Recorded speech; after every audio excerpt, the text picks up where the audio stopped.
Bem-vindos ao IPAcast, o podcast do Grupo de Estudos e Pesquisa Intelectuais e Política nas Américas, da Universidade Estadual Paulista, campus de Franca. O IPA é formado por alunos de graduação, mestrado e doutorado em História, além de professores e pesquisadores da Unesp, mas também de outras instituições. Nosso grupo existe desde 2013 e neste ano assume um formato digital com o seu podcast. A nossa intenção é de que o IPAcast seja um espaço de discussão e debate sobre assuntos relacionados à política na América Hispânica e Estados Unidos, além de um mecanismo de divulgação da pesquisa produzida por nosso grupo.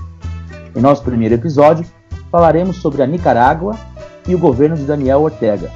Meu nome é Marcos Sovilla Pinheiro, professor e coordenador do IPA, e comigo hoje temos a presença de Fred Maciel, professor e pesquisador da pós-graduação da Unespar em Campo Mourão, e também um membro do IPA. Fred? Olá, Marcos. Olá a todos. Agradeço o convite e acredito que será uma boa oportunidade de tratarmos um tema não tão discutido aqui, principalmente no Brasil. Verdade. E o Fred é um dos maiores especialistas em Nicarágua aqui no Brasil, né? E também, por isso, nos honra que seja um dos membros pesquisadores do IPA.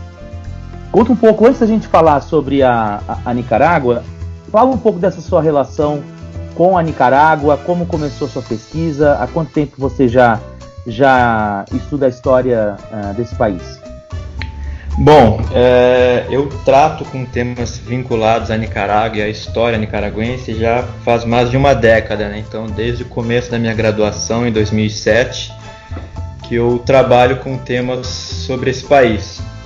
Então, nas minhas formações, né, eu tenho uma formação inteira na área de História. Nas minhas formações foram sempre temas então relacionados à Nicarágua. No meu mestrado, por exemplo, eu pesquisei como se deu a transformação do então Exército Popular Sandinista, né, o exército que emergiu após a Revolução Sandinista, como ele se transformou em uma força armada regular e qual a participação e influência dele em todo o processo nos anos 80 e também depois na transição pós-revolução nos anos 90. Já no meu doutorado, eu tratei um pouco sobre a ideia da existência de uma ampla cultura política sandinista, né, ao redor de vários atores e vários setores que se consideravam sandinistas e, especificamente, como era possível identificar uma vertente específica através de algumas figuras intelectuais, principalmente um personagem que foi vice-presidente no período revolucionário, Sérgio Ramírez, né, um escritor famoso latino-americano, e como ele pode ser então uma fonte de verificação de uma vertente de uma cultura política sandinista com um viés um pouco mais histórico e um pouco mais ético, né? Então, durante todo esse período de formação, como eu falei para vocês, são mais de 10 anos trabalhando com Nicarágua, então são várias pesquisas feitas e várias vertentes e assuntos abordados sobre, né? Então foi algo que foi surgindo desde a minha graduação e foi um interesse que foi se prolongando desde a minha formação e atualmente eu sou bolsista de uma pesquisa de pós-doutorado, também com temática vinculada à Nicarágua, mas um pouco mais ampla, agora tratando também um pouco sobre a América Central, que seria a participação e a influência de figuras intelectuais nas democracias contemporâneas, né? Ou seja, a identificação de quais seriam essas figuras e como elas interferem, seja na formação de novas lideranças ou na mobilização de outras culturas políticas e de participações políticas de uma maneira mais geral nesses países. Bom, como você mesmo disse, a Nicarágua é um assunto um pouco discutido aqui, né, no Brasil. Como é que nasceu o seu interesse de estudar a Nicarágua, né? Por que a Nicarágua? Bom, eu tive um contato inicial, até mesmo antes do meu ingresso na faculdade, sobre a Revolução Sandinista e sobre temas vinculados à América Latina. Então, o meu interesse inicial era pesquisar e trabalhar com temáticas vinculadas à América Latina. Então, até mesmo depois com uma sugestão com o meu primeiro orientador, foi de pesquisar justamente a Nicarágua por ser um tema pouco trabalhado e também por ser um campo de estudo com várias oportunidades de debate e de análise. Então foi algo que surgiu inicialmente como um interesse sobre a região latino-americana, que depois foi se especificando, digamos assim, sobre a Nicarágua. Legal. Tenho certeza que uma parte do nosso público é interessado em América Latina, né? Já conhece boa parte da história da América Latina, mas também a gente espera atingir um público mais amplo, né? E para quem não sabe, o Sandino, né, como o Fred falou, o interesse dele sobre o sandinismo talvez seja o maior produto político, histórico, cultural da Nicarágua, né? E é um personagem histórico que acabou se agregando à própria cânone do continente, ao lado de outras figuras como Che Guevara, o próprio José Martí, personagens que foram apropriados pela esquerda e transformados em ícones revolucionários. Então é quase que natural que se associe a Nicarágua à figura do Sandino, né? E eu acho que uma das coisas importantes, então, para a gente começar a nossa conversa sobre o Daniel Ortega, é justamente fazer uma explicação, uma contextualização histórica, né? Não apenas do surgimento do sandinismo na Nicarágua, mas também da ascensão do Daniel Ortega como um líder político. Você acha? Dá pra gente ir por aí? Sim, claro. É até importante para que os ouvintes tenham uma noção de como surgiu a figura do Daniel Ortega e do próprio sandinismo na sua variação contemporânea, digamos assim, né? Então, por mais que quando a gente remete hoje ao sandinismo, essa associação imediata seja com a Frente Sandinista enquanto partido e a figura de liderança do Daniel Ortega, é importante levar em consideração que o Sandino, a figura guerrilheira, digamos assim, do Sandino como grande ideal nacional a favor de uma nação independente, democrática, livre de ingerências externas, é algo que surgiu nas primeiras décadas do século XX, né? Então Sandino tem a sua luta, digamos assim, ativa entre o final dos anos 20 e o começo dos anos 30, em um contexto de constantes conflitos entre setores liberais e setores conservadores, né? O Sandino ele se insere em um panorama nacional mais amplo, em um fato histórico nicaragüense chamado Guerra Constitucionalista, que é uma guerra que termina em 1927. Então ele inicia alguns anos antes a sua imersão nesse conflito. Interessante também ter em consideração que ele inicialmente ele se aglutina a setores considerados liberais, justamente por esse viés mais progressista desses setores, e como o principal mote dele, digamos assim, era essa ideia de anti-intervencionismo e de oposição a essa expansão estadunidense dos seus interesses geoestratégicos, digamos assim, na Nicarágua e na região. Então, muito mais do que um sentido de revolução, digamos assim, é muito mais uma ideia próxima a um anti-intervencionismo que depois é ressignificado ou reusado, digamos assim, como uma ideia de um anti-imperialismo. Por mais que o Sandino não seja uma figura altamente letrada, mas ele tinha consciência e toda essa ideia desse contexto que a Nicarágua estava inserida naquele momento. Então ele não se aproxima diretamente naquele período aos setores de esquerda, né? Tanto que vários movimentos internacionais tentam uma aproximação direta com ele acaba refutando essas aproximações diretas, seja com partidos comunistas ou com a própria Internacional Socialista naquela época.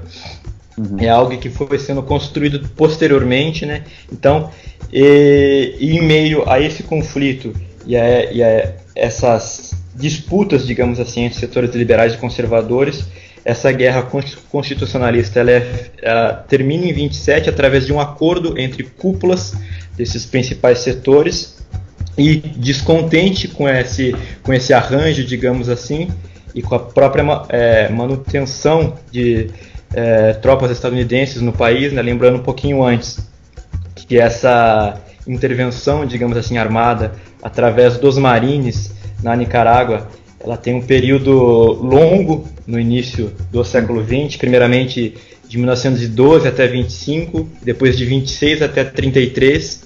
Então é um período relativamente longo de intervenção direta armada. Então, após o fim dessa guerra constitucionalista, o Sandino então se desloca aos setores mais rurais, digamos assim, aos setores mais montanhosos do país, para continuar a sua disputa, já que naquele período ele considerava que então a resolução geral do conflito se daria principalmente com a expulsão e com o fim dessa intervenção armada. Então ele vai perdurar com essa sua guerrilha rural até o início dos anos 30, quando ele é assassinado em 1934, após alguns inícios de alguns acordos com o então presidente. E o curioso é que ele é assassinado pelo então líder da Guarda Nacional, que foi uma força armada criada pelos Estados Unidos como uma espécie de um primeiro passo para um exército nacional, mas era uma força armada, digamos assim, pretoriana, com viés extremamente partidário, extremamente político. Uhum. E esse líder da Guarda Nacional, que é o Anastácio Somoza Garcia, era aquele que alguns anos depois se tornaria a principal cabeça desse regime autoritário que seria tão marcante na história da Nicarágua. Então, após o assassinato do Sandino em 1934, 2 anos depois, em 1936, Somoza Garcia dá um golpe de Estado com apoio dos Estados Unidos, forçando a renúncia do então presidente, Juan Bautista Sacasa. Então, dá-se então início a esse período de ditadura, de controle desse regime autoritário, que vai perdurar então até 1979, quando então o movimento insurrecional guerrilheiro, liderado pela Frente Sandinista, assume o poder. Então aí é importante a gente fazer uma diferenciação. Existiu o Sandino, eu vou chamar assim, Sandino histórico, um personagem da década de 20, 30 na Nicarágua, que era um soldado, né, que se levanta contra essa intervenção norte-americana, né? Então, assim, ele não e que nega a influência e acordos com movimentos de esquerda que estavam se expandindo. A Internacional Comunista já era uma realidade, né? Já haviam células na América Latina e tudo mais. E o que a gente pode caracterizá-lo é muito mais como um movimento de defesa da nação contra a intervenção norte-americana, né? Tô certo até aqui? Sim, correto. Então, porque assim, é importante a gente lembrar que esse também é um contexto em que os Estados Unidos se faz mais presente, principalmente na América Latina, nessa região do Mar do Caribe, como eles vão chamar, né? Começa a partir da década de 1880, e aí com a própria intervenção na independência de Cuba, de 1898, e ficou muito marcada com a figura do Theodore Roosevelt e a política do Big Stick, né? Mas que foi comum também para outros presidentes dessa época, que é chamada de era progressista, como o próprio Woodrow Wilson. E essa intervenção norte-americana mais direta vai durar até a política da boa vizinhança com o Franklin Delano Roosevelt, né? Um segundo Roosevelt no poder. Então, grupos anti-imperialistas e o anti-imperialismo é uma das grandes características do pensamento político latino-americano dessa época, e a gente pode dizer então que o Sandino está muito mais atrelado a esse movimento anti-imperialista do que necessariamente a uma luta de esquerda, certo? Sim, exato. Ele constantemente, em suas cartas, nos seus documentos, ele declarava que era uma luta nacional contra essa intervenção estrangeira, muito mais do que uma associação partidária ou de algum outro setor. Aí, então, quando ele é morto, né, assassinado em 34, em 36 se instaura o regime do Somoza, que vai durar até a década de 70. E aí você disse que esse regime vai ser derrubado por uma frente guerrilheira que se auto-intitula sandinista, né? Então essas coisas são separadas. O Sandino histórico está lá na década de 30, e a frente sandinista ela surge então na década de 70, E aí ela se apresenta como uma frente guerrilheira já com bastante influência da Revolução Cubana? Sim, sim. É só para também dar um outro aporte a essa contextualização, só para depois comparar com o regime atual, né? Que muito se compara o regime orteguista atual com esse somozismo dos anos 70 e dos anos 60, porque o somozismo foi basicamente um regime familiar, né? O Somoza Garcia, que é o primeiro ditador, digamos assim, ele teve o seu período formal como presidente durante 2 períodos, de 37 a 47, depois de 50 a 56. Em 56 ele sofre um atentado de um jovem poeta, depois acaba morrendo fruto desse atentado. Depois os seus 2 filhos vão se perpetuar no poder, primeiramente o Luiz Somoza, que era o filho mais velho, até 63, e depois o Somoza Debayle, de 67 a 72, e depois de 74 a 79. O Somoza Debayle é considerado o grande repressor, digamos assim, né? Até mesmo fruto por uma certa vingança pela morte do seu pai. Então, ter essa ideia desse regime autoritário, mas também com vínculos familiares fortes, que é algo que pode ser comparado, digamos assim, guardadas as devidas proporções, ao regime atual, né?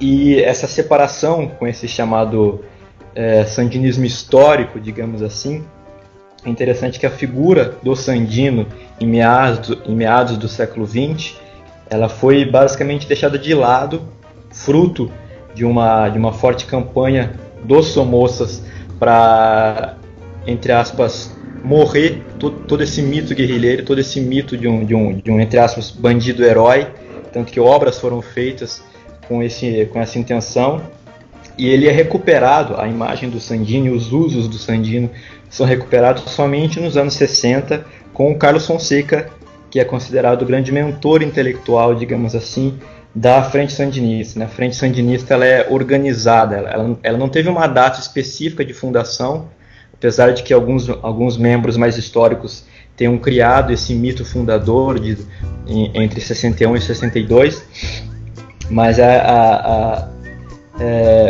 verdade é que não se tem documentos a fundo que comprovem quando ela foi fundada. Então é mais comum a ideia de que ela foi organizada nos primeiros anos da década de 60 e que ela teve essa reinterpretação, esse uso simbólico da imagem de Sandino como uma espécie de um ideal aglutinador para a população de uma maneira um pouco mais ampla, né? Então, todo esse vínculo, e é curioso que a Frente Sandinista, enquanto movimento amplo e heterogêneo, digamos assim, porque ela acabou abarcando diversos setores descontentes com o regime somozista, como ela se autodeclarava ser uma espécie de um vínculo orgânico entre esse sandinismo histórico do fim dos anos 20, começo dos anos 30, com essa então Frente Sandinista que então estava sendo criada. Então, uma espécie de uma continuidade orgânica e histórica, justamente para tentar atrair diversos setores a favor da sua causa, né?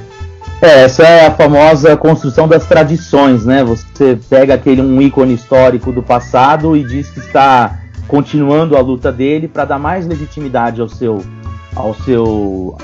sua bandeira, né? Às suas reivindicações, e ao mesmo tempo criar um mito em torno dele que possibilita agregar grupos heterogêneos, como você disse. E nesse sentido é interessante que você menciona a figura do Carlos Fonseca como um intelectual, né? Porque a gente percebe como que está vinculado, e você mencionou um dos atentados ao Somoza, o atentado ao Somoza feito por um poeta, né? E aí a gente percebe como, então, existe essa vinculação entre os intelectuais, né? As figuras que geralmente são associadas à escrita, ao pensamento, mas que nesse momento estão também se articulando com uma ação mais prática, né? De resistência ao somozismo, correto? Sim, e também é interessante que diversas figuras intelectuais de alcance não só nacional, mas também regional, tenham participado de maneira ativa nesse período já de luta mais avançada, antiditatorial, já nos anos 70, né? Por mais que vários deles não tenham pegado em armas efetivamente, né? E que justamente por isso tem uma imagem um pouco depreciada, digamos assim, pelos próprios guerrilheiros, já com o avançar da Revolução nos anos 80. Esse constante embate entre intelectuais, militares, intelectuais, trabalhadores, de que o intelectual é sempre uma casta invasora no projeto revolucionário, né? Uma hora ele vai dar para trás, porque não é da sua natureza a luta, ou ele faz parte de uma classe mais aburguesada, digamos assim. Sim, justamente, e é curioso que vários setores que aderiram à Frente Sandinista foram quase que uma consequência direta da participação dessas figuras em meios internacionais e como elas conseguiram aderir a um certo respaldo internacional, até mesmo mediando algumas demandas desses setores armados e guerrilheiros com outros setores descontentes com o regime. Então eles tiveram um papel preponderante na própria organização também da Frente Sandinista enquanto movimento insurrecional, enquanto movimento que demandava o fim do regime ditatorial, e também tiveram a sua participação já nos anos 80 também. E é curioso que a participação desses diversos setores ela já seja depois o principal ponto, digamos assim, de uma certa viragem no regime já nos primeiros anos dos anos 80, né? Então, esse movimento armado insurrecional, essa guerrilha, não só urbana, mas também com outras frentes, ela consegue a sua vitória em julho de 79, né? Há exatos 40 anos. E logo, alguns dias depois, uma junta de governo é então organizada para comandar o país. É uma junta bem heterogênea também, tentando aglutinar, digamos assim, diversos setores que tiveram sua participação nesse período de contestação. Então, tem-se como principal representante desse setor armado da guerrilha a própria figura do Daniel Ortega. Ele já tinha surgido como um líder guerrilheiro importante já em anos anteriores, mas ele foi uma figura que ficou muito tempo presa durante o período ditatorial dos Somozas. Então, quando ele é liberado após algum atentado da Frente Sandinista, ele se torna então uma grande figura, até mesmo carismática naquele período, tentando aglutinar outros setores. E, junto com o Ortega, o próprio Sérgio Ramírez, né, como eu falei para vocês, que foi alvo da minha pesquisa de doutorado, também era um membro dessa junta de governo. E, além deles, outros setores, representantes de grandes setores econômicos, representantes de outros setores mais conservadores, não necessariamente próximos a essa guerrilha. Então, foi uma junta de governo bem heterogênea, que já em 80, 81 já começa a se dissolver, justamente por essa percepção dessa centralização por parte da Frente Sandinista, desse núcleo cru, que eles chamavam naquele período, né, da Frente Sandinista, ou seja, esse núcleo que esteve mais ativamente ligado à guerrilha e à luta armada. Então, já a partir dos primeiros anos da Revolução, já se tem essa tendência, digamos assim, de uma centralização por parte desse setor e, principalmente, cada vez mais aglutinando na própria figura do Daniel Ortega, que acaba se construindo como grande personagem político, como grande liderança do país. Tá. Então, o Ortega, né, então, assim, para quem está acompanhando os noticiários agora e vê falar do presidente Daniel Ortega, ele tem essa presença histórica, né, na construção da Nicarágua após a ditadura dos Somozas, sendo o principal nome e liderança da Frente Sandinista que derruba o regime dos Somozas, certo? Isso, exato. É interessante na sua fala também, né, mostrar já que o nosso grupo é sobre intelectuais e política, mas o papel do intelectual nessa revolução, ele não é só pegar em armas, participar em armas, mas ele construir esse discurso, né, que você mencionou, por exemplo, como o Carlos Fonseca, que faz essa articulação entre passado e presente, né, mas também de construir laços internacionais para dar legitimidade junto à imprensa, a grupos universitários, em relação ao próprio movimento, né? Sim, foram setores muito importantes até mesmo na própria reorganização e na própria, digamos, reconstrução do país em alguns aspectos, em alguns programas políticos e também culturais, foram figuras muito importantes nessa etapa do país, né? Além do próprio Sérgio Ramírez, outras grandes figuras mais próximas à literatura, né? Como o próprio Ernesto Cardenal, que é um poeta e também sacerdote, que depois também vai ter esse embate com a cúpula da Igreja Católica nesse período. Então, foram alguns personagens ligados também à religião e basicamente poetas e literatos que tiveram a sua contribuição, principalmente, por exemplo, na organização do Ministério da Cultura e da Educação. Então, toda essa reorganização cultural, a própria ideia, por exemplo, daquela famosa cruzada de alfabetização, logo nos primeiros anos da Revolução, que tentava erradicar o analfabetismo no país, que era enorme naquele período, foi uma ideia dessas figuras letradas, digamos assim. Então, eles foram, sim, participantes muito relevantes nesse período. Então, em 79, a Revolução triunfa, né? O Levante triunfa, derrota o somozismo. E aí, como é que é? Você falou que primeiramente se instaura uma junta de governo e aí, para quem não conhece a história e sabe que o Daniel Ortega está no poder nos dias de hoje, ele não ficou no poder de lá até agora, né? Diferente do que aconteceu em Cuba, o Ortega não se autoproclamou ou ficou como um presidente vitalício da Nicarágua aos moldes que fez o Fidel Castro em Cuba. Explica pra gente mais ou menos o que aconteceu então depois que eles venceram. Bom, a junta de governo que assume em 79, ela fica como, entre aspas, mandante do país, como principal órgão governante até 84, quando, até mesmo fruto de uma pressão internacional, se realizam eleições presidenciais no país. Uhum. A própria frente sandinista ela era um pouco contrária a essa ideia de realizar pleitos, né, de realizar algumas eleições, justamente pelo passado nicaragüense de eleições sempre controladas, eleições sempre adulteradas, sim. Então, tinha-se esse certo temor de promover então essas eleições, mas muito mais como uma resposta internacional.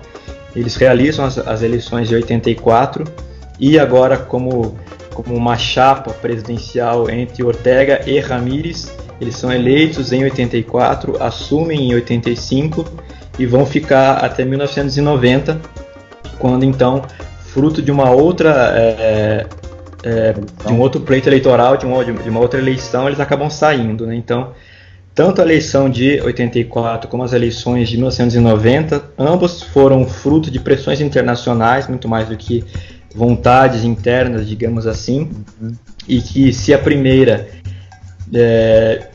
até mesmo por esse fervor revolucionário, digamos assim, ainda estar muito, muito presente, a vitória do Daniel Ortega foi uma vitória até mesmo fácil, e em 90, até mesmo antecipando em alguns meses as eleições e crentes de que eles conseguiriam renovar, mas essa antecipação, e muito mais do que essa antecipação, esse clima persistente de guerra no país, né? Lembrando que os Estados Unidos acabam financiando forças contra-revolucionárias para atuarem diretamente nas fronteiras do país, né? Então, esse constante ambiente de guerra, de conflito, que praticamente perdurou durante todos os anos 80, né? Lembrando também que em meados dessa década, o gasto militar, né, o gasto com a defesa do país, chegou a ser maior do que a soma de todos os outros gastos governamentais, de todos os outros gastos estatais da Nicarágua.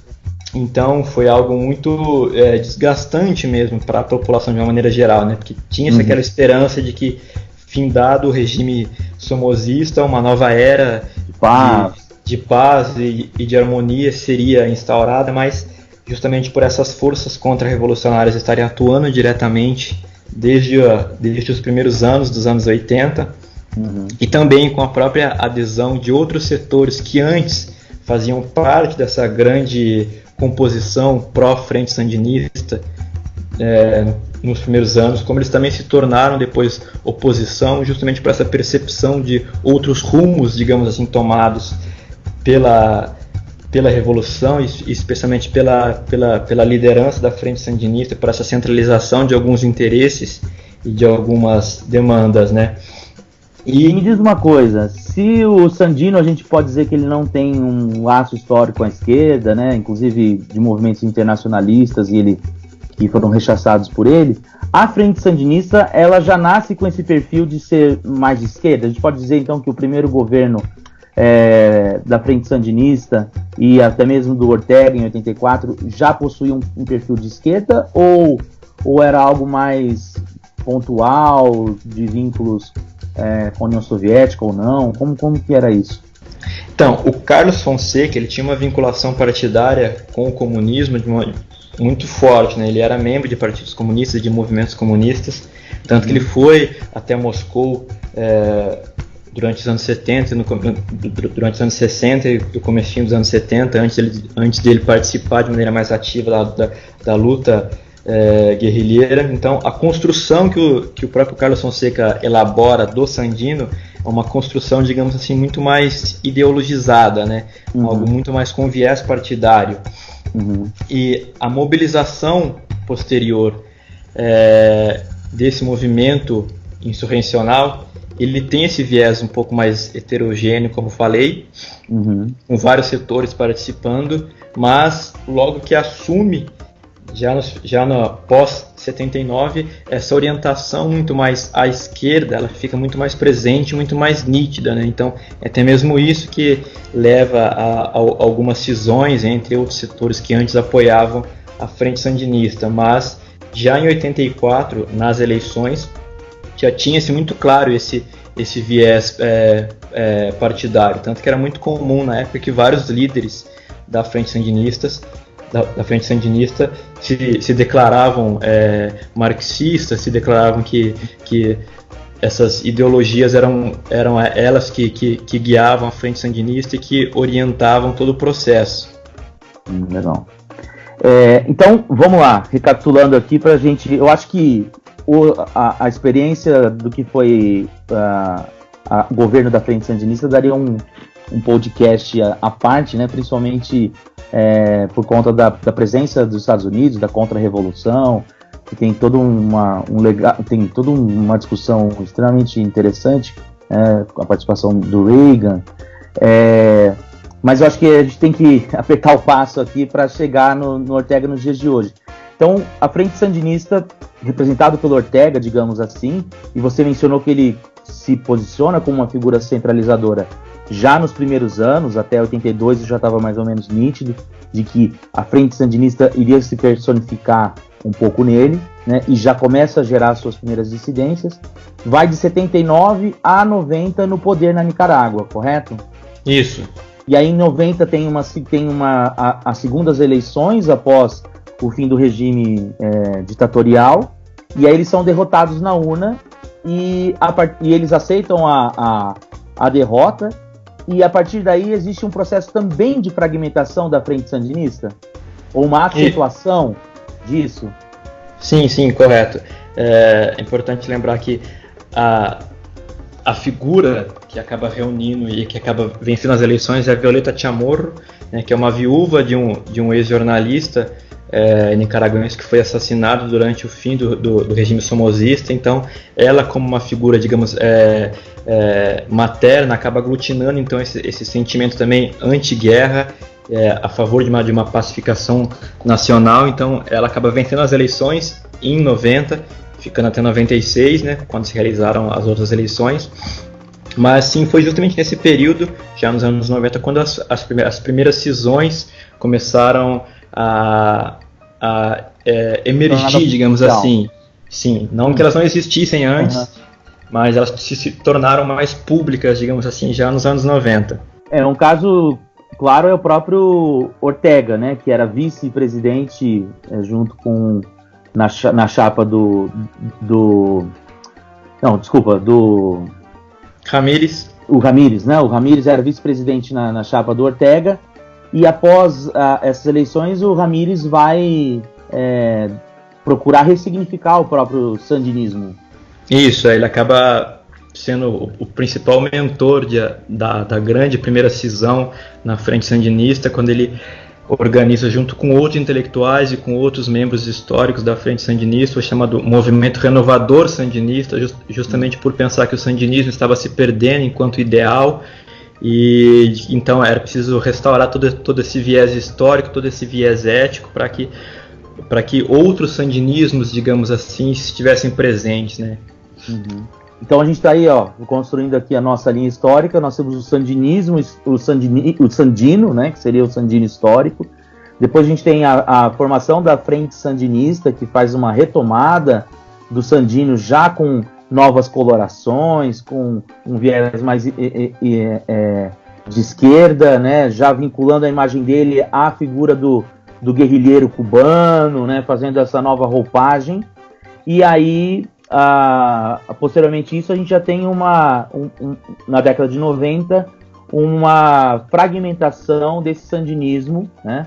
O Ramírez, Sérgio Ramírez, que era vice-presidente no governo do Ortega, procurando fazer uma renovação do sandino, né?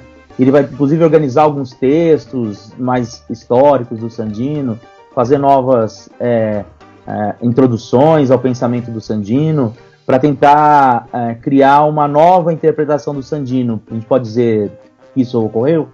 Sim, foi uma tentativa de um novo uso simbólico, digamos assim, das produções e da figura de sandino. Depois, uma segunda cisão de grande impacto seria somente no início dos anos 2000, quando alguns outros intelectuais e outras figuras relevantes que ainda não tinham deixado o partido deixam uma segunda oportunidade e que organizam depois um movimento que eles chamam de resgate, né?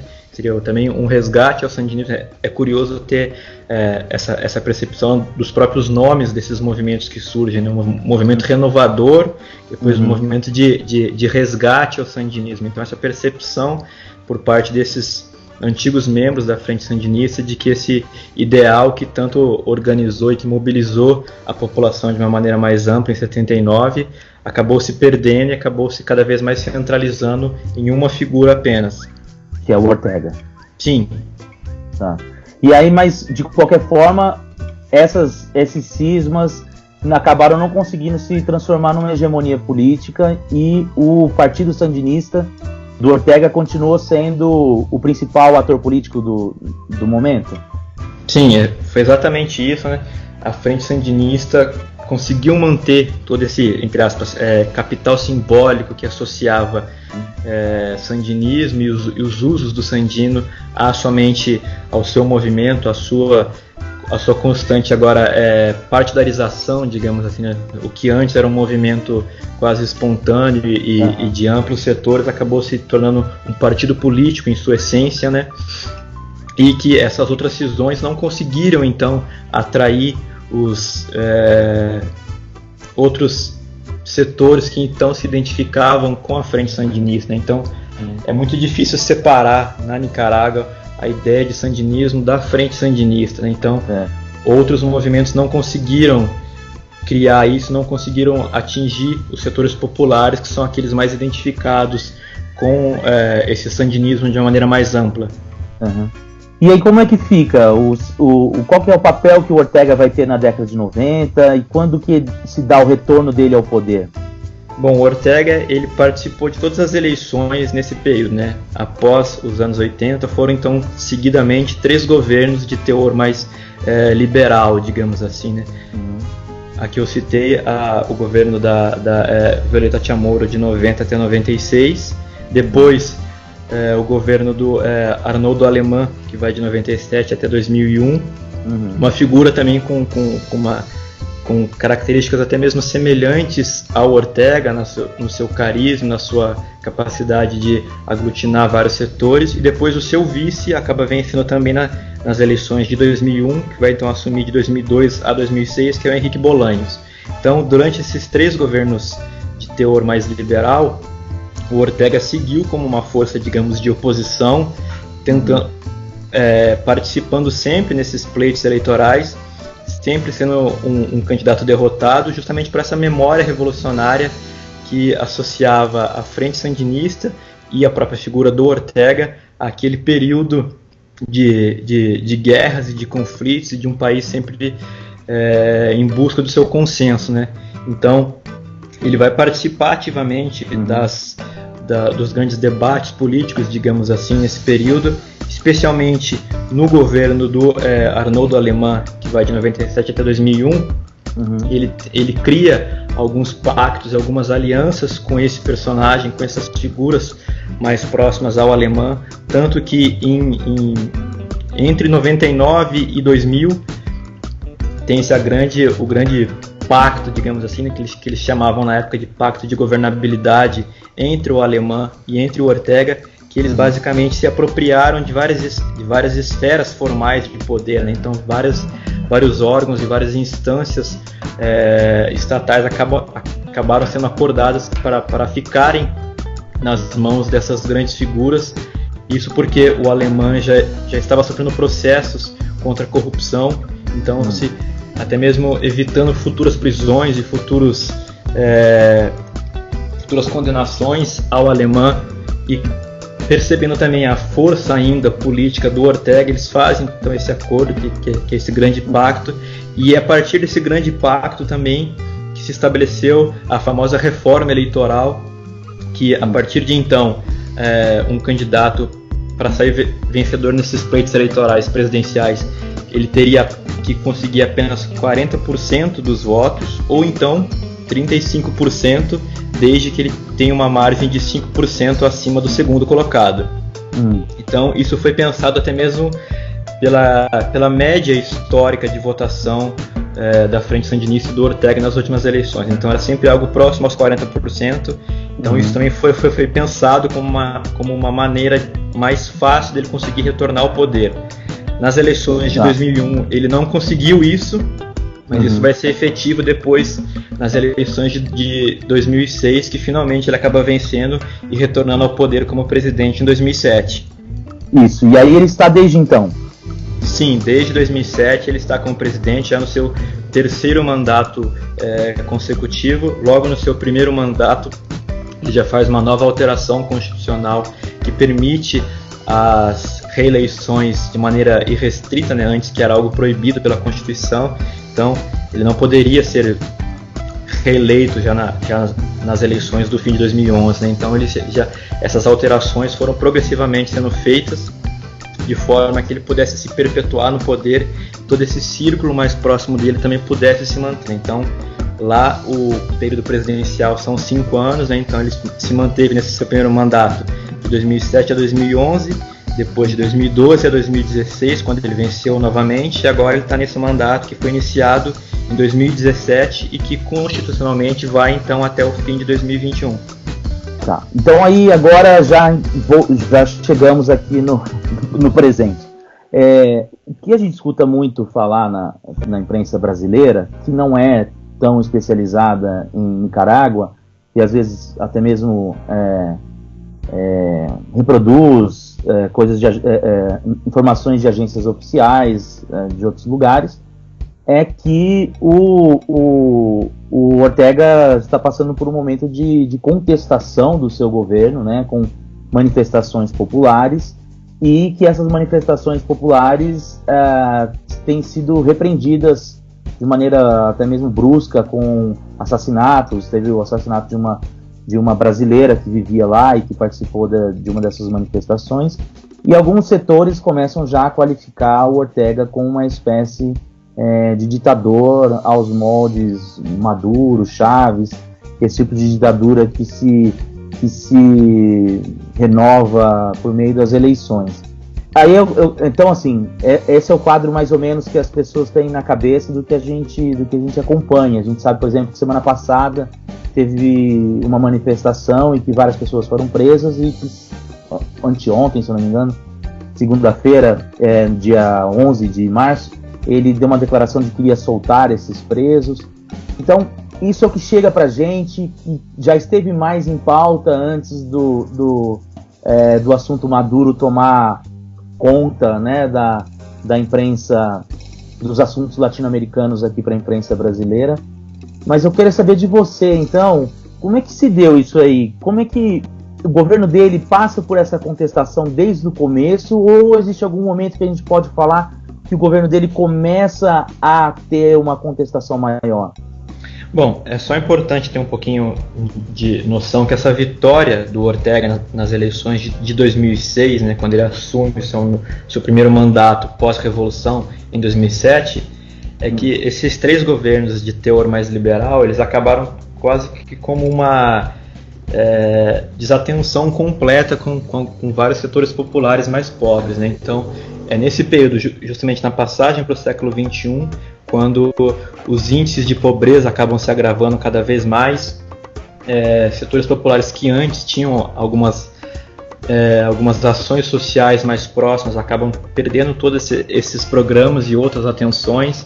Então, é justamente baseando um pouco nisso que o Ortega consegue se reerguer ao poder, digamos assim, né? Lógico que ele sempre teve essa lógica um pouco mais crua de preservação unicamente do seu poder durante os pleitos anteriores, mas ele conseguiu sim reacender, digamos assim, ao poder justamente por prometer novos programas sociais, novas medidas então a esses setores, né? Então, novamente ele reerguia aquela memória revolucionária daquela participação social mais ampla, de que várias políticas públicas e políticas sociais seriam promovidas.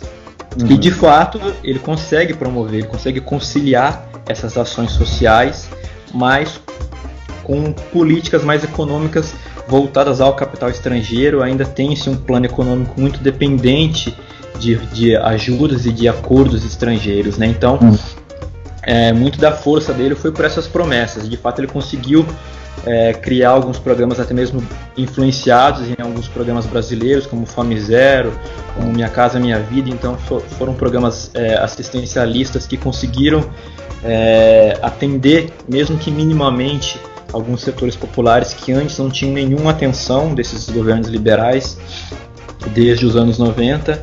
E a gente pode considerar que esse corte centralizador, como eu falei um pouquinho antes, ele foi se tornando cada vez mais claro nos seus governos. Até mesmo antes dele assumir, ele já tinha essa preponderância de algo mais centralizador, de algo mais personalista. Então, e foi ganhando força com um apelo popular maior. Sim, ainda assim ele consegue reunir vários setores populares, ele consegue ser uma liderança carismática, consegue organizar vários setores a favor de sua causa, né? Então, por mais que seja algo a longo prazo, né, para quem pesquisa Nicarágua, sabe que esse cenário atual tomou proporção internacional, digamos assim, uma proporção muito mais ampla, muito mais pela forma como foi repreendida do que pelas ações que estavam acontecendo internamente. Então eram ações muito mais, digamos, até corriqueiras na história recente do país, dessa centralização, desse controle excessivo por parte da Frente Sandinista, que agora é uma Frente Sandinista muito mais orteguista, digamos assim, né? Então é algo que é um processo longo com vários direitos políticos, com vários direitos até mesmo econômicos cerceados para outros setores que eram sempre cobertos, digamos assim, por essas políticas sociais com um corte um pouco mais amplo, né? Então é algo que foi se até mesmo institucionalizando, né, de uma maneira mais geral, né? Então é claro que essa democracia, já no fim dos anos 80, ela surgiu como principal legado, né, da própria Frente Sandinista. Só dela ter aceitado a derrota eleitoral em 90 já foi um principal legado desse período revolucionário, mas é algo que essa mutação, digamos assim, da Frente Sandinista, se transfigurando em um partido político centralizado, personalista e que não renova os seus quadros, né? Então não se tem uma outra liderança sandinista ligada à FSLN sem ser o Ortega e os seus familiares mais próximos, né? Então todo esse controle desse aparato estatal e partidário é algo que foi se desenvolvendo aos poucos e progressivamente já desde o início dos anos 2000, né? Então aí ele ele faz uma alteração na Constituição que permite que possam ocorrer reeleições irrestritas por parte do mandatário. E aí essas reeleições que acontecem com ele se dão porque de fato ele tem um apelo popular e ganha essas eleições, ou existe algum setor que o acusa de fraudar as eleições, alguma coisa do tipo? Então, na reforma mais recente, na reforma constitucional mais recente, que é de 2014, ele também colocou como a permissão ao presidente de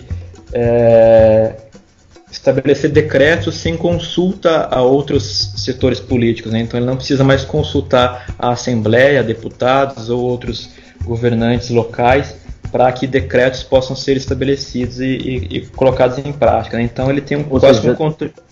Dá ao executivo um poder superior às outras duas esferas do poder. Sim, exato. E se a gente pode estabelecer, você perguntou anteriormente sobre uma espécie de algum episódio ou de algum marco que exemplifique bem esse momento, a gente pode falar, por exemplo, das eleições municipais de 2008. Foram as grandes eleições que foram contestadas porque vários partidos foram vetados de participarem, não foi permitida uma observação internacional ou de outros organismos, não foi permitido fazer-se pesquisas eleitorais ou entrevistas com outros candidatos, né? Então, as eleições municipais de 2008 são um grande marco, digamos assim, interno dessa centralização e desse controle. A partir daí, as outras eleições, sejam municipais ou presidenciais, seguiram esse mesmo teor, digamos assim. Então, isso 2 anos depois que ele tinha chegado ao poder.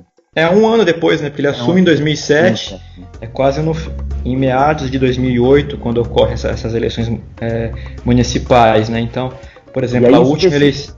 Pode falar. Por exemplo, as últimas eleições que ele venceu, no fim de 2016, ele competiu, entre aspas, né, com partidos muito pequenos, com personagens que ninguém conhecia. Então, é o que na Nicarágua eles chamam de partidos zancudos, né? Zancudo em espanhol são aquelas moscas que ficam circulando em volta de comida, em volta de lixo. Então, são apenas partidos muito pequenos que tinham apenas acordos com o próprio Ortega para ganhar alguma cadeira parlamentar posteriormente. Então, foram eleições que não tiveram nenhum debate, nenhuma entrevista, nenhuma pesquisa, nenhum organismo internacional conseguiu entrar para acompanhar as eleições.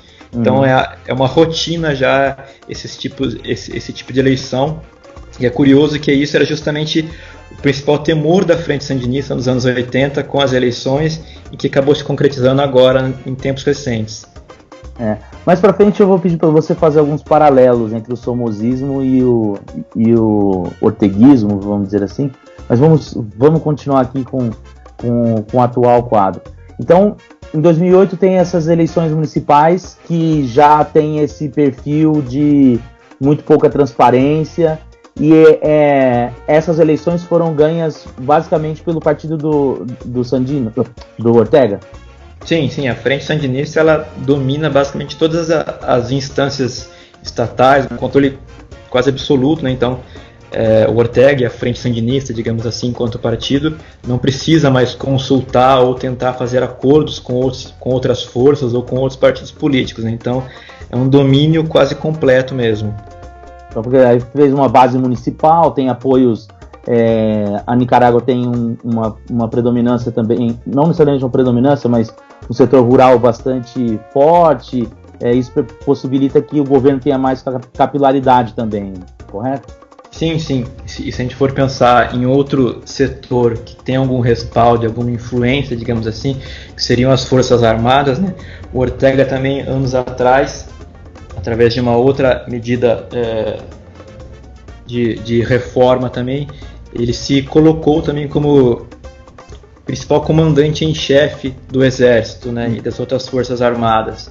Então, por mais que essa transição tenha ocorrido no início dos anos 90, com o antigo Exército Popular Sandinista se transformando numa força regular apartidária, hoje é possível entender ela muito mais próxima, até mesmo como um braço armado do governo, especialmente a polícia, né? A polícia é muito próxima a esse círculo do Ortega, tanto que nessas manifestações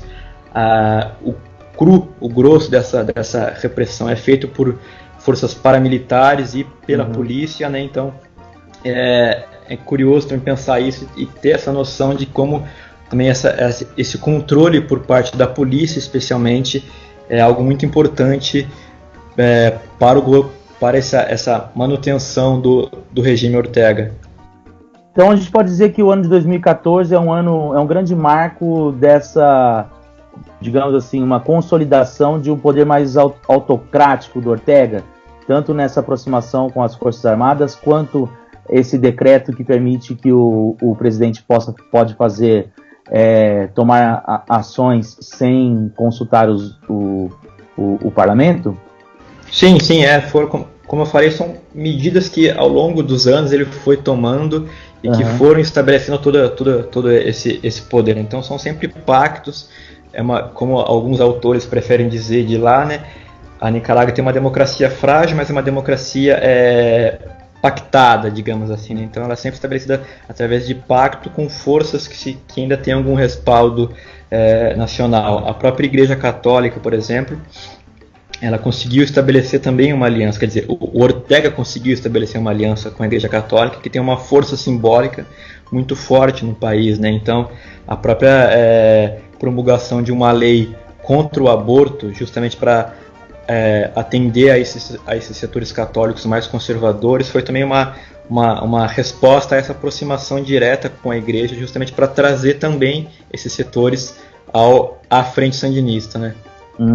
Interessante, né? Apesar de alinhado, né, com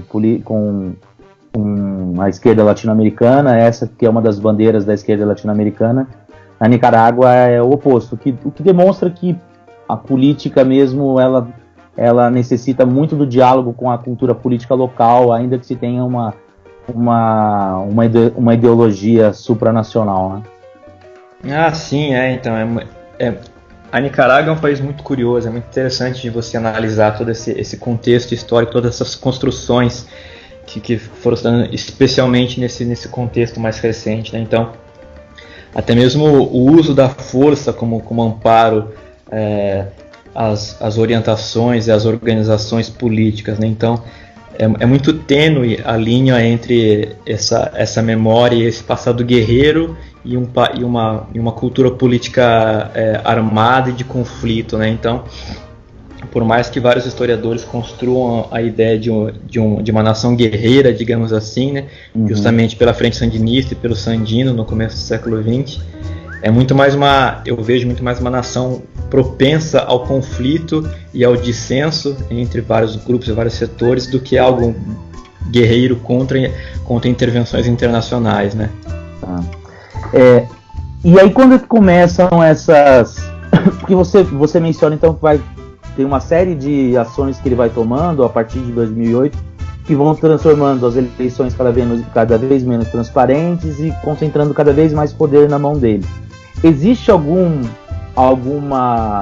transformação econômica que vai minando, porque você menciona que após os governos liberais ele dá uma atenção maior às políticas sociais, inspiradas inclusive nas políticas do governo Lula no Brasil, e obtém resultados sociais positivos, né?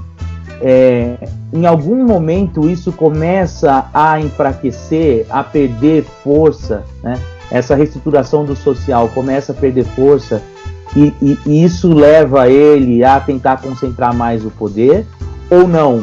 Isso vai acontecendo naturalmente, independente dessa... Ou é justamente o oposto?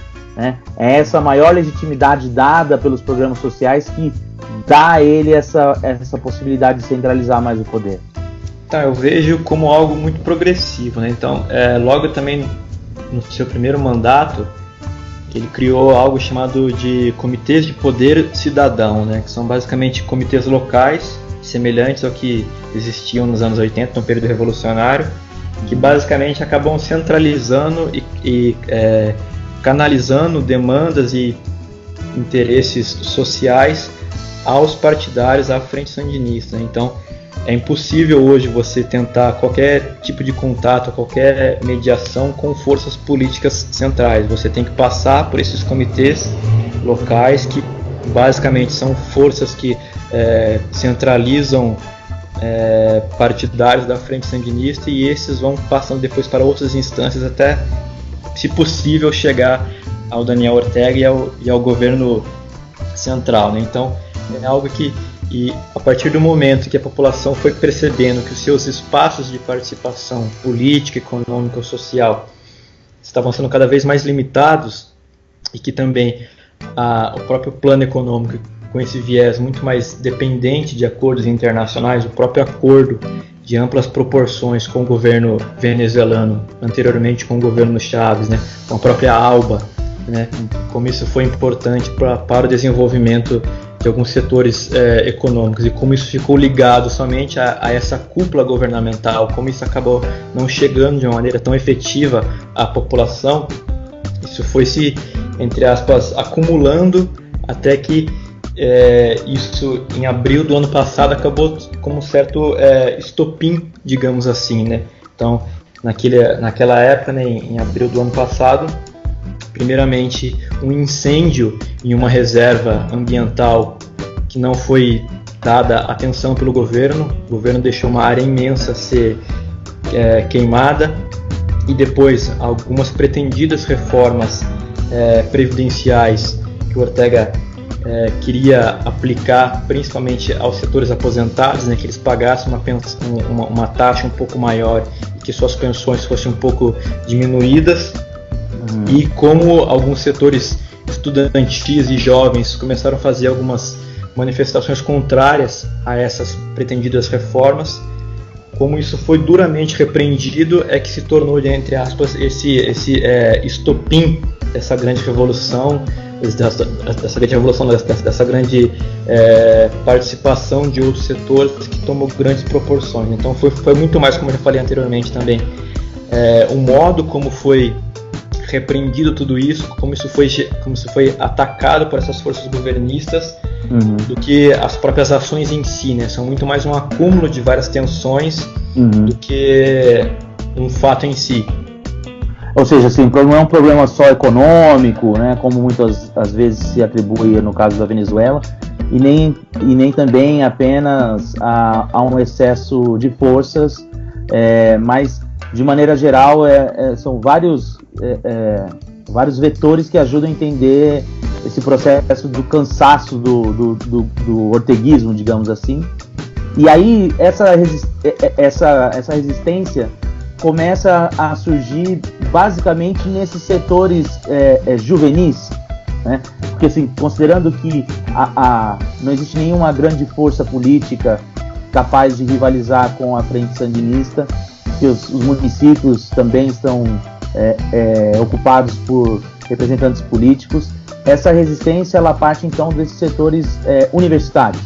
Sim, basicamente a força inicial desses chamados autoconvocados são basicamente jovens universitários que acabaram então tomando as ruas como um modo de reivindicação e de participação, até mesmo por uma descrença, digamos assim, nessa política institucionalizada, nessas grandes figuras tradicionais. Então, até mesmo por uma tentativa de busca de uma nova política, de uma nova participação, né? Então, foram basicamente esses jovens que tomaram as ruas, e que depois foi se prolongando e se estendendo a outros setores que também participaram e que, de certa forma, perceberam então uma brecha de participação e de reivindicação. Então, hoje, setores econômicos tradicionais que eram muito mais próximos a Ortega, hoje estão muito mais como uma oposição muito mais clara, muito mais definida a ele, até mesmo por um certo receio anterior de emergirem como únicas forças opositoras, né, de participação mais ampla, né? Então foi se percebendo uma certa oportunidade de outros setores que antes tinham certo temor pelo próprio controle do Ortega, de emergirem como oposição. Então esse estopim de abril acabou abrindo então essa oportunidade, essa brecha para que todos esses descontentamentos já acumulados fossem surgindo. Abril de 2018? Isso, abril de 2018. Mas esses autoconvocados, né, como você mencionou, até que ponto eles são de fato autoconvocados, ou existe um grupo de apoio, existe um principal líder opositor, existe, isso está dando origem a um grupo mais organizado, ou ainda continua como questões mais pontuais, né? Então essa é uma primeira questão. E a pauta básica de reivindicação é liberdade de expressão, ou tem alguma outra pauta que eles reivindicam? Então, não existe bem clara uma liderança política, uma liderança social que esteja conduzindo todas essas reivindicações, né? Formou-se logo, acho que em maio ou junho de 2018, uma chamada Aliança Cívica, né, que reuniu vários setores que estavam participando, estudantes, a própria igreja, setores econômicos, outros setores urbanos participativos de alguns movimentos sociais, mas não tem-se um nome específico que lidere isso, né? E o curioso é que a principal demanda, e que tem também até mesmo uma crítica do que eu faço de toda essa situação, que a principal demanda é a saída do Ortega e do seu grupo. Então não se tem um plano ou um programa do que pode ser feito depois da saída do Ortega, ou então quem vai assumir após o Ortega, né? Então é algo muito respondendo a uma demanda imediata. Então não se tem algo pensando a médio ou longo prazo, né? Então a principal demanda, a principal pedida deles é que o Ortega e o seu grupo familiar saiam do poder, né? Então não se tem algo muito além disso, né? Então, se a gente for pensar em possíveis cenários fora disso, seriam basicamente uma Nicarágua com o Ortega e com essas oposições, ou uma Nicarágua sem o Ortega. Mas em ambos os casos, a situação de conflito ela tende a se persistir, porque são forças que vão continuar ainda presentes na sociedade, né? Então não são forças que vão ser dirimidas com uma possível negociação. Claro, não passa de mágica, né? Mas assim, não existe, por exemplo, assim, nem que seja uma reivindicação de que ele não participe de eleições, né? Ou simplesmente que o grupo deixe o poder. Então, a demanda principal é que ele deixe o poder imediatamente, né? Então, ele tenta prolongar isso até 2021 e é provável que ele consiga, através das suas negociações com outros organismos, mas a grande força estaria em algumas pressões internacionais, sejam dos Estados Unidos ou de outras instâncias que consigam pressionar e forçar ele a deixar o poder, mas pelo contexto, pela própria forma como ele vai dialogando aos poucos e através dos seus interesses, é muito difícil se pensar que ele saia agora, e é muito mais provável que ele se mantenha assim até 2021 e que a partir daí a Nicarágua seja, entre aspas, forçada a se reorganizar politicamente. Tá, mas aí, e você mencionou os Estados Unidos agora, ele faz uma retórica de que esses movimentos são financiados pelo império, pelo imperialismo, pelos Estados Unidos, de que tudo isso é uma grande articulação para tentar a derrubada dele. Pelo que você está apontando aqui, isso é muito mais uma retórica dele do que algo efetivo. Ou existe de fato algum apoio dos Estados Unidos a esses grupos? Então, é muito difícil pensar que os Estados Unidos tenham um interesse imediato e amplo na Nicarágua, né? A Nicarágua não tem uma força econômica como tem a própria Venezuela, por exemplo, né? Então, a única vantagem, digamos assim, geoestratégica da Nicarágua é a sua posição geográfica, né? Entre a América do Sul e a América do Norte. E agora tem abertura de um canal na Nicarágua. Então, sim, e essa é outra questão controversa também, que o próprio Ortega fez um acordo com um grupo empresarial chinês, cedendo os direitos para a construção desse canal, mas poucas etapas foram concluídas e hoje esse empresário chinês ele sumiu, está sendo procurado pela própria polícia chinesa por algumas questões financeiras, ele acabou perdendo muito dinheiro, então se acabou se criando também uma espécie de um mito em torno desse canal, né?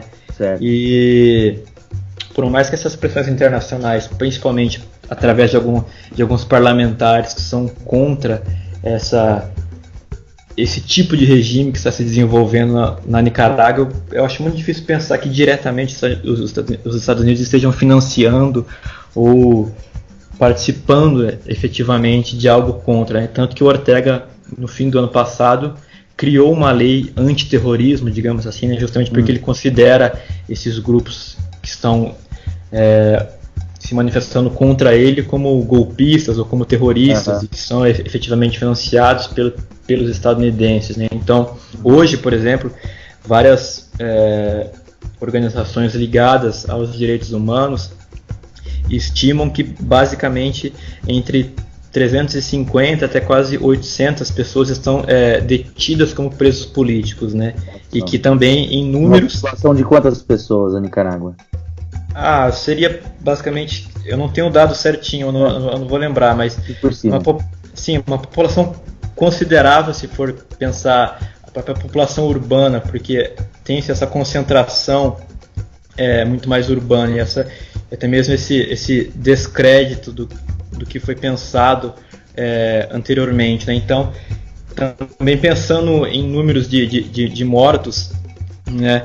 Algo em torno de 350, pouco mais de quase 600 mortos, né? O governo, oficialmente, após algumas pressões internacionais... 600 mortos? Sim. Isso nesse prazo, de 2018 até hoje? Desde abril do ano passado. Tá, então são 800... Vamos chutar alto, 800 pessoas presas, segundo estimativas internacionais, e 600 mortos. Sim. Nesse período de 11 meses. Sim. O governo, né, após algumas pressões internacionais, acabou reconhecendo 199 mortos e aproximadamente 340 detidos. Então, nas últimas semanas, alguns desses detidos políticos foram liberados, até mesmo com uma espécie de uma imagem internacional que ele estava tentando passar, que ele estava buscando negociar, que estava abrindo sim os espaços à negociação, mas um pouco diferente do próprio Maduro, né? Acho que está aprendendo ali enquanto as coisas acontecem com os vizinhos.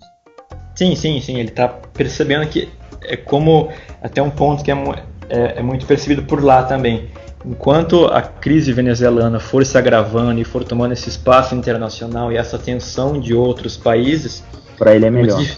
É muito difícil que se olhe para a Nicarágua com alguma atenção, né? Então, de certa forma, é bom para ele que se perdure esse conflito na Venezuela, de certa forma vai eclipsando, digamos assim, tudo que está acontecendo na própria Nicarágua.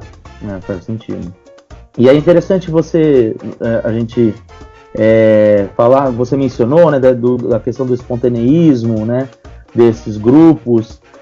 Conta um pouco sobre, chegou aqui na imprensa brasileira, o tal do movimento Pico Rojo.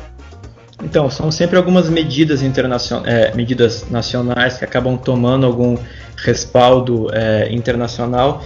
Basicamente, também, por exemplo, a gente teve alguns movimentos musicais de alguns artistas, inicialmente na própria Nicarágua, contra algumas prisões e como algumas, digamos, novas formas de se protestar na Nicarágua, principalmente por essa tendência mais atual de acesso às redes sociais e de como isso pode ter um alcance maior de uma maneira social.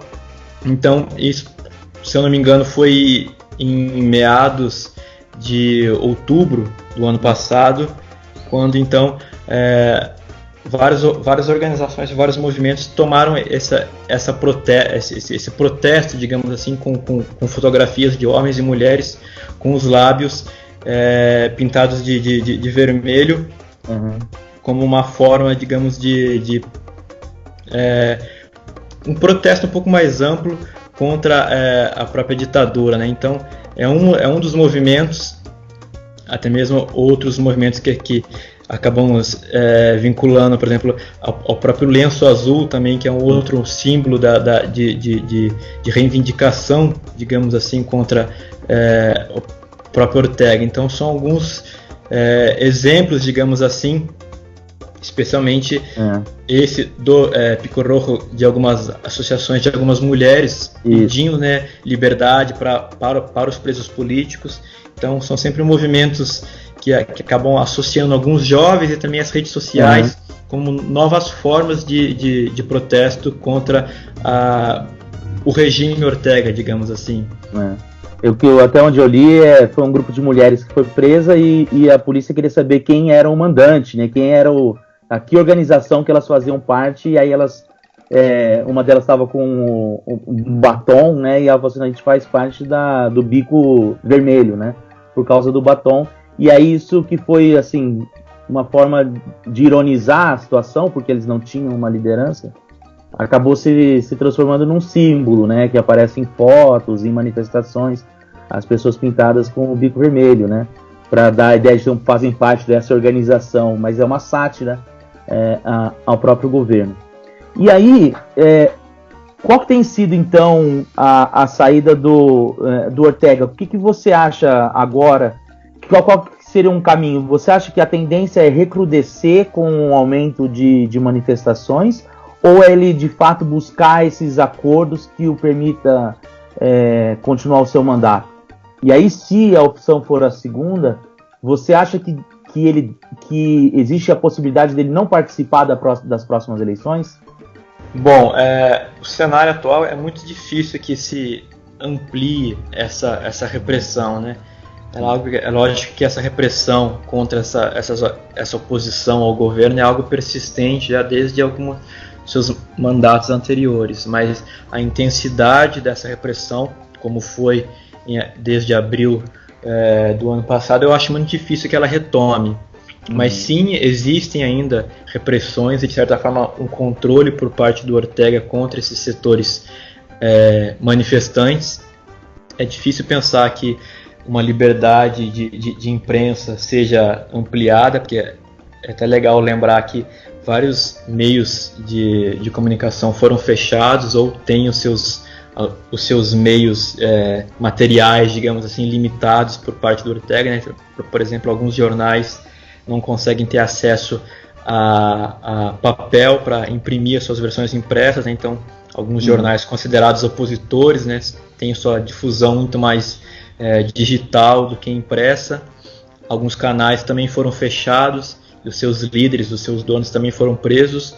Então é difícil pensar num recrudescimento, digamos assim, de uma repressão armada. Mas sim, eu acredito que essa contenção, digamos assim, vai se persistir, até mesmo pelo Ortega dar algumas brechas até mesmo para a própria opinião pública internacional, de que ele segue tentando negociar, né? Recentemente, semanas atrás, ele reabriu o chamado Diálogo Nacional, né? Algo que foi criado alguns meses após abril do ano passado.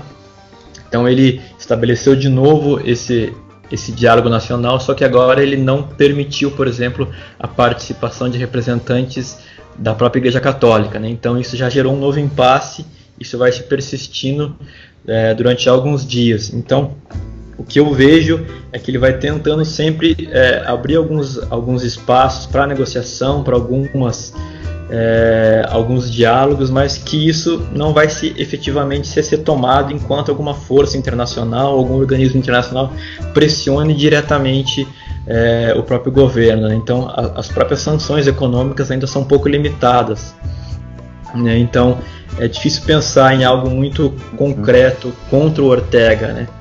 A grande questão é se pensar, se as eleições forem realmente antecipadas, por exemplo, para o fim desse ano ou para o ano que vem, quais seriam as forças participantes, né? Porque a grande demanda, por exemplo, de alguns manifestantes é que os Ortega sejam julgados por esses crimes que eles cometeram contra os direitos humanos especialmente desde o ano passado. Se isso ocorrer, provavelmente serão condenados e não serão permitidos a participar. Mas mesmo que isso não ocorra, pensar quais seriam as forças opositoras que emergiriam como principais candidatos políticos, né? Então, como eu falei anteriormente, não se tem uma liderança muito clara. Alguns estudantes estão participando, estão tentando mobilizar movimentos sociais, mas é difícil pensar uma força com nome suficiente para vencer a frente sandinista, né? Então, um cenário mais comum, por exemplo, seria umas eleições sem a família Ortega, mas com algum personagem próximo a eles, que acabe retomando todo esse aparato simbólico do sandinismo e da memória revolucionária. Uma outra alternativa também seria surgir alguma figura paterna, materna, como foi com a Chamorro e com o próprio Bolanhos anteriormente, alguma figura que consiga aglutinar também esses vários setores, mas também é algo muito difícil de se pensar. Por exemplo, do setor católico, já que recentemente há um cisma com a igreja. Poderia surgir alguém daí ou não? Eu acho difícil porque, apesar dessa ligação muito próxima da igreja com a política, durante toda a história do país, eles não conseguiram constituir partidos políticos ou uma força estritamente que participasse de maneira institucionalizada, digamos assim, na política. Então é muito difícil pensar, até mesmo porque tem aquela imagem de que a política não é um ambiente de participação religiosa, né, por lá. Então é muito difícil pensar também, mas é claro que algum personagem que consiga associar e aliar a esses ideais conservadores, a esses ideais religiosos, sim, pode ser um grande candidato. E é interessante, já para encaminhar nossa conversa para o fim, é que a Revolução, a vitória da Revolução completa 40 anos agora em junho, como você mencionou, né? E aí, algo que se projetou como uma grande esperança, não só para o país, mas para a própria América Latina, em 79, hoje seja amplamente contestada, né? E tem esse perfil de repressão um tanto semelhante quanto foi o regime que eles tentaram derrubar em 79, né? Perseguições políticas, uma perspectiva mais familiar, né? do próprio regime de governo. Quais aproximações você faria? Assim, a história, para quem está nos ouvindo, ela não tem um roteiro pré-estabelecido e, ao contrário do que muitos dizem, ela não se repete, nem como farsa, nem como tragédia. Ela tem as suas próprias características e muitas vezes existem similaridades. E aí, recorrendo àquela frase que se atribui ao Mark Twain, mas provavelmente não é dele, a história não se repete, mas ela faz rimas. Quais são as rimas que você pode fazer entre o atual momento do governo do Ortega e o governo do somozista, né, e o regime somozista que ele destruiu, que ele ajudou a derrubar? Então, uma das coisas mais interessantes é que muitas das críticas que a frente sandinista e que o próprio Ortega fazia no período, seja antiditatorial ou nos primeiros anos do governo revolucionário, estão se concretizando com ele, né? Então, essa ideia de se perpetuar no poder, que é algo que foi um discurso muito recorrente da frente sandinista pré-revolução, né? Então, hoje, o Ortega, se ele cumprir esse mandato inteiro, ele vai ficar mais tempo no poder do que qualquer outro do Somoza, né? Então, e a própria ligação familiar, né? Hoje, a sua esposa, ela é vice-presidente, né? Os seus filhos estão todos em cargos estatais muito altos. Então são pessoas muito próximas a essas esferas de comando. Então é muito difícil, é até curioso, né, como eu falei, pensar essas associações. É lógico que durante os anos 60 e 70 era uma repressão muito mais brutal, era muito mais violento, eram muito mais mortes, até pela própria essência desse combate guerrilheiro. Hoje, por mais que não seja algo tão violento e tão repressivo, mas sim algo que tem grandes perseguições, um grande controle por parte da esfera dirigente. Se tecnicamente a gente não pode dizer que é uma ditadura, o governo do Ortega, mas pelo menos ele está longe de ser um governo democrático, né? Sim. É muito mais algo controlado e institucionalizado, mas com vários cortes, digamos, se a gente não pode dizer ditatorial, mas com um teor muito autocrático, digamos assim, né? Então, por mais que vários meios de comunicação tratem ele como ditador, é muito mais fácil tratar ele como um autocrata do que como um ditador, né? E é interessante pensar também que se nos anos 70 e no começo dos anos 80 a gente falava assim, né, no período da Frente Sandinista, então era o Ortega da Frente Sandinista, né? Hoje é muito mais o contrário, é a Frente Sandinista do Ortega, justamente por essa transformação muito ampla do que foi a Frente Sandinista, e de que recorrentemente antigos participantes, antigos combatentes sempre frisam essa ideia de que o sandinismo ele não acabou, mesmo com a derrota eleitoral e mesmo com essa transformação da Frente Sandinista enquanto partido, né? Que o sandinismo como sentimento nacional, como ideia de mobilização é ainda muito presente, né? Quando você vai para lá, você percebe que esse discurso é muito forte ainda nos setores populares, especialmente naqueles setores rurais que não estão tão próximos à região da própria capital ali. Então o sentimento é quase um sentimento ingênuo, muito puro, de que a revolução é algo bom, de que a Frente Sandinista está sempre associada e ligada a essas ideias de uma pacificação, de uma promoção de uma harmonia mais ampla, né? Então é difícil pensar que o sandinismo se perca, mesmo com essas transformações que o Ortega promoveu nessa vertente, digamos assim, dessa cultura política sandinista, né? Como você mesmo mostra na sua tese, né? O sandinismo se converte numa espécie de cultura política na Nicarágua, e de certa maneira o orteguismo parece se converter numa vertente dessa cultura política sandinista, né? E aí quando isso ocorre fica difícil dissociar para o cidadão comum, e principalmente o cidadão mais afastado da vida política e das discussões políticas, o que é o orteguismo e o que é o sandinismo. E enquanto essa imagem pura do sandinismo estiver perdurando, o Ortega continuará tendo uma expressão popular bastante forte, né? Isso é o que torna também bastante mais complexo o problema, a questão do Ortega na Nicarágua, do que simplesmente é um ditador, ou ainda que aqui vamos deixar bastante claro de que se ele não é um ditador, ele também não é um democrata, né?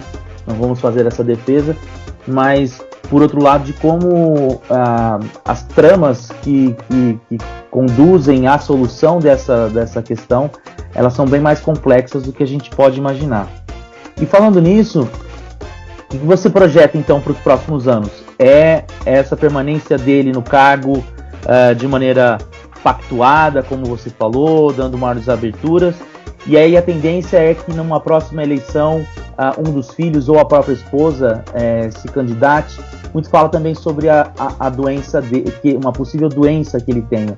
Você pode falar aí, projetando os próximos anos, e o historiador ele tem essa mania de tentar ser um pouco bruxo, né, por conhecer o passado, projetar o futuro. Mas aqui como um exercício apenas de divagação de quem conhece a história da Nicarágua e quem está por dentro dos acontecimentos atuais. O que você projeta aí para os próximos anos, e quais seriam suas apostas para a Nicarágua, pelo menos nos próximos 2 anos? Bom, então só para reiterar também um pouquinho o que você falou, por mais que o Ortega não seja considerado um ditador, ele sim é considerado um dos grandes malefícios políticos da Nicarágua recente. Essas duas fases, né, tanto o somozismo quanto o próprio orteguismo recente, são consideradas as duas marcas muito negativas da história política nicaragüense. Então não está ninguém querendo defender o Ortega, pelo contrário, toda essa concentração política dele é muito prejudicial a qualquer tentativa de consolidação democrática no país. E em um cenário normal, né, se essas repressões não tivessem tomado tanta proporção, o caminho natural é que a Rosário Murillo, né, a esposa dele, a atual vice-presidente, se candidatasse como principal figura nas próximas eleições e que sim vencesse. Uhum. Agora, é difícil projetar um pouco, porque não se sabe se nesse possível julgamento, digamos assim, desses crimes, se somente o Ortega assuma a bucha, digamos assim, ou se isso também sobre para a própria Rosário Murillo, né? Porque ela é a grande mentora cultural desse orteguismo atual, né? Então ela tem um programa de rádio diário, então ela tem um apelo também retórico muito bom. Uhum. Então, toda essa, digamos, repaginação colorida do país, hoje quando você visita Nicarágua, você vê muitos tons de rosa, azul claro, amarelo, então, isso tudo é algo muito associado à imagem dela, né? Então, o caminho natural seria ela, né? Mas alguma possibilidade desse julgamento sair, ainda que por cortes internacionais? Eu acho muito difícil também, porque isso só seria possível se uma intervenção ocorresse diretamente na Nicarágua, né? E até um ponto que eu até já comentei contigo em outra oportunidade, né?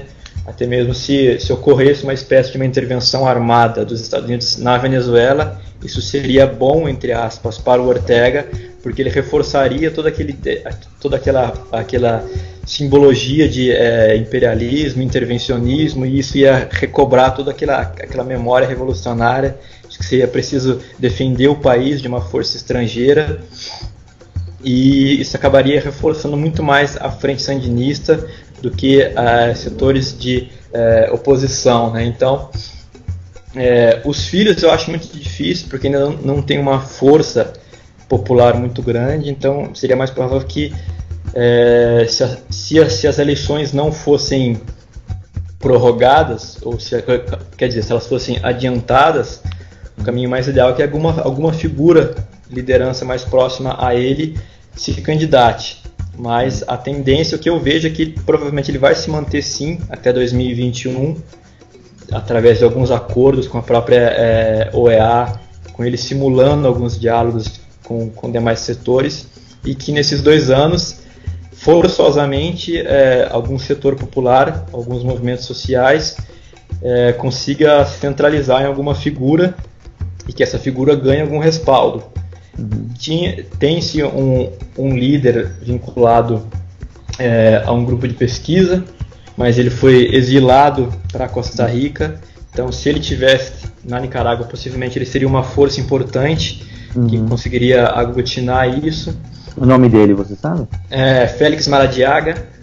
Mas, por exemplo, algumas pessoas vinculadas ao próprio MRS, né, que foi aquele partido criado pelo Sérgio Ramírez em meados dos anos 90, eles podem sim surgir como uma força importante, desde que eles consigam angariar em seu discurso setores mais amplos, e que eles também façam uma espécie de um julgamento interno, né? Porque por mais que eles tenham sido essa cisão da frente sandinista, eles acabam atribuindo os erros da revolução somente a Ortega e a frente sandinista geral, né? Então essas cisões se autodeclaram limpas e de que não tiveram nenhuma culpa, de que não tiveram nenhuma responsabilidade do que foi feito naquele período, né? Então é difícil pensar em novas forças surgindo, mas, como eu repito, falando mais uma vez, né, forçosamente terão que surgir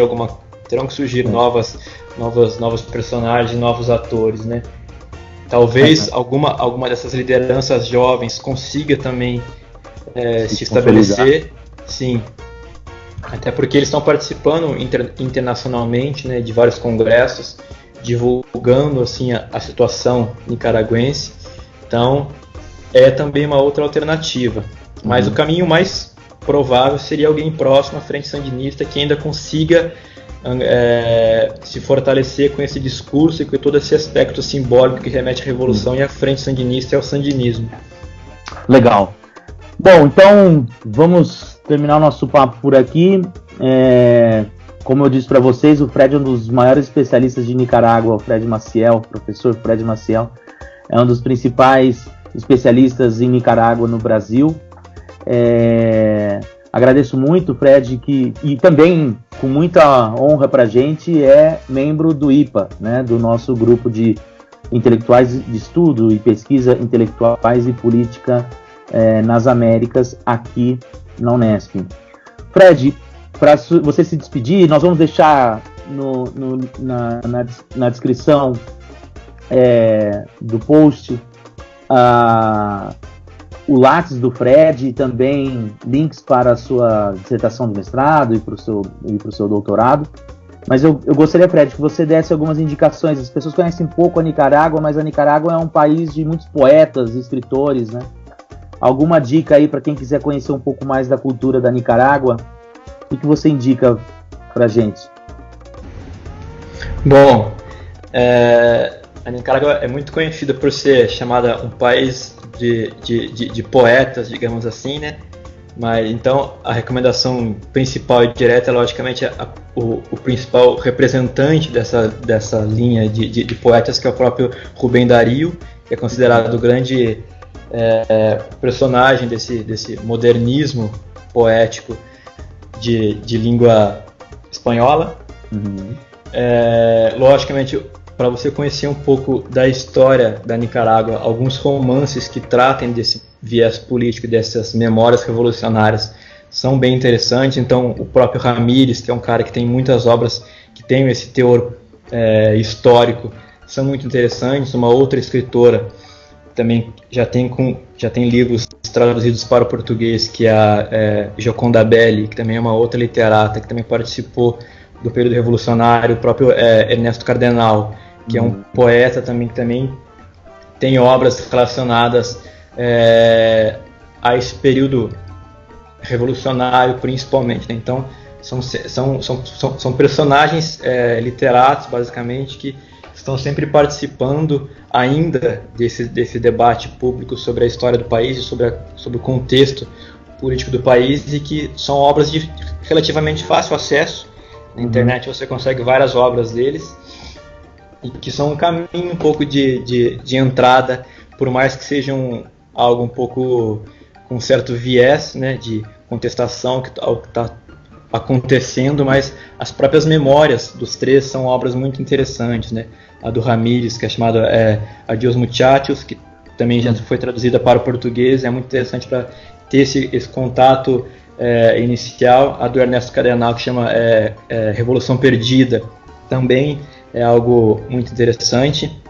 E da Gioconda Belli, que chama O País Sob a Minha Pele, em português eu também já tem. Também são três memórias que dão esse panorama legal do que é a Nicarágua e essa contextualização, né? É um país muito, apesar de ser um país muito pobre, né, para quem visita percebe isso logo de cara, é um país muito pobre, mas é um país muito bonito e com várias oportunidades para se conhecer, né? Por mais que a capital seja um pouco mais degradada, um pouco mais feia, mas outras regiões existem cidades coloniais muito bonitas, o litoral nicaragüense é muito bonito. Então, apesar de que essa associação imediata seja com esses problemas políticos, né, com esses conflitos internos, mas ainda assim é um país muito bonito e muito legal de se conhecer. E, por fim, agradeço esse espaço, essa oportunidade de a gente conversar um pouquinho sobre a Nicarágua, né? Fala-se tão pouco sobre. E, mais uma vez, então, obrigado e estaremos sempre à disposição aí. A gente que agradece, e eu nem vou agradecer enquanto convidado, porque você é membro nato do IPA e com certeza retornará outras vezes para discutir outros temas além de Nicarágua, mas evidentemente que a gente pode depois falar mais sobre sua tese e discutir outros aspectos do período da Frente Sandinista no poder na década de 80, trazer alguns convidados, né, para discutir isso. Então, não vou falar obrigado, vou falar vou falar adeus, vou falar um até logo, porque com certeza você volta aqui para falar com a gente em outras oportunidades.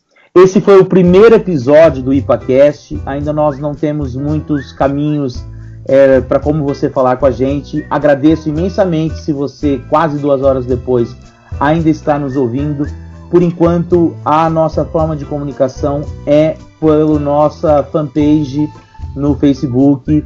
É só procurar Intelectuais e Política nas Américas, Unesp Franca, e você pode deixar lá no post, nos comentários do post lá na fanpage alguma pergunta, alguma dúvida. Evidentemente, nas próximas edições já teremos um e-mail por onde você poderá se comunicar com a gente, e esperamos que esse seja o primeiro de muitos episódios do nosso IPAcast, e que de uma forma ou de outra os conteúdos e o conhecimento produzido dentro da universidade possa ganhar cada vez mais público. Então é isso, Fred, mais uma vez obrigado, e agradeço quem ficou até aqui, e hasta luego.